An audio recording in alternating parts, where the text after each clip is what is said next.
ముంబై నటి కేసు అంతా ఒక డ్రామా అని, ఒక మహిళను అడ్డు పెట్టుకుని కొంతమంది ఐపీఎస్లను టార్గెట్ చేశారని అంటున్నారు మాజీ మంత్రి పేర్ని నాని.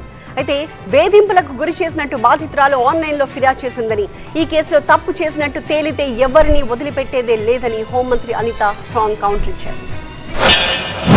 ఒక ఆడబొడుచుని ఆవిడని ఒక ప్రధాన పాత్రగా పెట్టి ఇక్కడ కొంతమంది పోలీస్ అధికారుల మీద తప్పుడు కేసులు బనాయించే ప్రయత్నంలో భాగమే మనం 4 రోజులు 5 రోజులుగా చూస్తున్నటువంటి డ్రామా ఇది.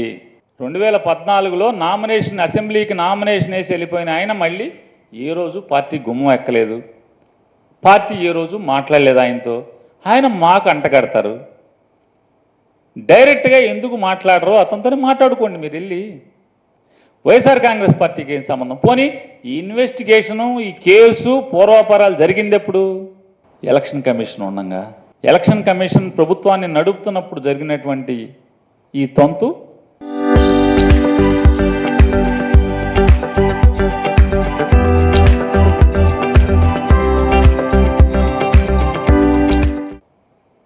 దాన్నేదో మాకు బాగా పూసి దాని మాటున వాళ్ళు ఎవరైతే టార్గెట్ చేసుకున్నారో ఆ టార్గెటెడ్ ఐపీఎస్ ఆఫీసర్ల మీద ఎఫ్ఐఆర్లు కట్టి వాళ్ళని ఏదో మానసికంగా వేధిద్దామని చేసేటువంటి చంద్రబాబు కుట్రలో భాగమే ఇది తప్పితే వేరే ఏమీ కాదనేది రేపో ఎల్లుండో కాకపోతే వారమో 10 రోజుల తర్వాత మనందరం చూస్తాం.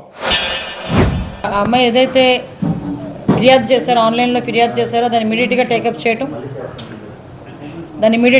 చేయడం, దీని మీద ప్రత్యేకంగా ఒక మహిళా అధికారిని కూడా నియమించడం, మహిళా అధికారిని బేస్ చేసుకుని మహిళా అధికారితో విచారణ కూడా జరిపించడం కూడా జరుగుతుంది. డెఫినెట్గా ఇందులో ఎవరైతే వాళ్ళు పోలీస్ ఆఫీసర్స్ అవనేయండి, పొలిటికల్ లీడర్స్ అవనేయండి, ఎవరున్నా కూడా అమ్మాయికి జరిగిన అన్యాయానికి న్యాయం చేకూర్చే దిశగానే ముందుకెళ్తారు. ఎవరైనా చట్టం ముందు ఎవరైనా ఒకటే కదా, సీనియారిటీ జూనియారిటీ ఏముంది? ఎంక్వైరీ చేసి రిపోర్ట్ ఇస్తారు.